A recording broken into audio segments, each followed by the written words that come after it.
안녕하세요. 달빛 라디오 원장 김도영입니다. 오늘은 인간이 AI에 당할 것이냐라는 주제로 챗GPT와 대화를 하면서 두 번째로 이 얘기 도중에 이제 비트코인 얘기가 나옵니다. 그래서 비트코인이 정말로 자산 가치가 있는지, AI의 생각은 무엇인지, 앞으로 어떻게 될 것인지 잠깐 다뤄보도록 하겠습니다. 또 하나는 비트코인 문제인데, 이러한 것들이 자산 가치를 지닌다는 것을 이해할 수가 없어. 무슨 효용성이 있는가? 라고 이렇게 물었어요. 그랬더니 챗 GPT가 말하기를, 비트코인이 정말 자산 가치가 있는가? 무슨 효용성이 있는가? 비트코인은 2009년부터 등장한 디지털 자산이지만 여전히 이게 왜 가치가 있는가라는 질문이 많이 있다. 특히 금과 같은 실물 자산과 비교했을 때 비트코인이 정말 가치가 있는가라는 의문이 많이 든다.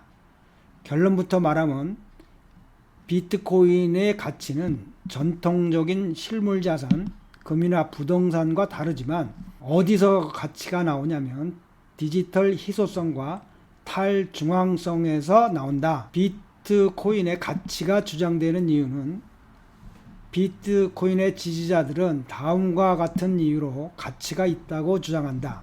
첫째, 한정된 공급량, 디지털 희소성이 있다. 비트코인은 그 자체로 설계되기를 총 발행량이 2100만 개로 제한되었다고 합니다. 금과 유사하게 공급이 무제한이 아니다. 채굴, 마이닝이라고 만들어내는 거죠. 이제 컴퓨터로. 채굴이 점점 생산이 어려워지므로 장기적으로 희소성이 증가한다는 주장이다. 하지만 금은 실제로 물리적인 희소성이 있지만 비트코인은 결국 코드일 뿐이다. 디지털 희소성이 실제 희소성과 동일한 가치를 가지는지는 여전히 논란거리다. 두 번째로는 탈중앙화와 검열 저항성, 정부의 개입이 어렵다는 것. 비트코인은 중앙은행이나 정부가 통제할 수가 없는 자산이다. 은행이 폐쇄되거나 정부가 법정화폐 가치를 조작해도 비트코인은 블록체인 시스템 내에서 독립적으로 존재한다. 즉, 누구도 강제로 몰수하거나 제한할 수 없다는 점에서 가치가 있다고 주장을 한다. 하지만 현실적으로 대부분의 사람들은 국가가 보장하는 법정화폐를 신뢰한다. 정부가 규제를 강화하면 비트코인은 결국 사용하기 어려워질 수도 있다. 디지털 금, 디지털 골드, 일부 투자자들은 비트코인을 디지털 금이라고 부르며 금과 마찬가지로 가치를 보존하는 자산으로 작용할 것이라고 주장을 한다. 미국, 중국, 러시아와 같은 나라들이 금을 매집하듯이 비트코인도 국가 단위에서 보유할 가능성이 있다고 본다. 하지만 금은 수천 년 동안 인류가 인정한 가치 저장 수단이지만 비트코인은 겨우 15년밖에 되지 않았다. 장기적으로 금과 같은 지위를 유지할지는 미지수다. 두 번째, 비트코인의 실질적인 문제점. 비트코인이 자산으로 인정받기 어려운 이유도 많이 있다. 첫째는 실제적인 효용성이 없다. 금은 산업에도 쓰이고 주얼리, 장식품으로도 쓰이고 반도체 등에도 쓰이고 실제 사용처가 많이 있다. 부동산은 사람이 직접 거주하는 실물적인 자산으로서 가치가 있다. 근데 비트코인은 실제 사용할 일이 거의 없다. 결제 수단으로 쓰이는 경우도 극히 드물고 디지털 희소성을 제외하면 아무런 기능이 없다. 즉 실물 자산과 비교했을 때 비트코인은 실질적인 효용성이 없다. 두 번째로는 변동성이 너무 크다. 비트코인은 하루에도 가격이 1%씩 변동할 정도로 불안정하다.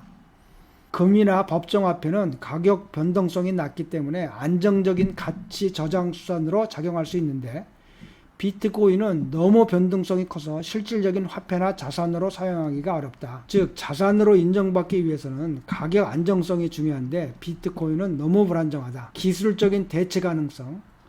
비트코인이 꼭 필요할까? 비트코인 외에도 수천 개의 암호화폐, 알트코인 등 같은 것들이 존재한다. 이러디움, 솔라나, 리플 등 더 빠르고 효율적인 암호화폐가 계속 등장하고 있다. 그렇다면 비트코인이 미래에도 꼭 필요할까? 즉 비트코인이 희소성을 주장하지만 디지털 자산은 기술적으로 계속 대체될 가능성이 높다. 결론적으로 비트코인은 가치가 있는가? 비트코인은 디지털 희소성과 탈중앙화를 주장하지만 실질적인 효용성이 부족하고 변동성이 너무 커서 자산으로 보기 어려운 측면이 있다. 금이나 부동산과 비교했을 때 비트코인은 내재 가치가 없고 실제 사용처도 제한적이다. 따라서 비트코인이 장기적으로 가치 저장 수단으로 인정받을지는 아직 확실하지 않다. 단기적으로 투기적 자산으로 가격이 상승할 수 있지만 장기적으로 금과 같은 안전자산으로 인정받을 가능성은 낮다. 즉 비트코인은 가치 저장 수단보다는 투기적 자산에 가깝고 실물 자산과 같은 지위를 가지기는 어려울 가능성이 크다. 챗GPT가 보는 사고 방식입니다. 비트코인은 지금 말한 것처럼 그 가치 저장 수단보다는 투기적인 자산에 가깝고 실물 자산과 같은 지위를 가지기는 어려울 가능성이 크다는 것이 챗GPT가 보는 비트코인에 관한 견해입니다. 그 다음으로는 현재 많은 논란이 되고 있죠. 양자 컴퓨터가 보편화되면 암호가 깨지고 비트코인이 그러면 깨지죠. 다 암호도 깨지면 디지털 의미도 없어지. 비트코인이 암호화되어 있거든요. 암호화폐거든요. 그러면 그것을 어떻게 보는지는 다음 시간에 살펴보도록 하겠습니다. 감사합니다.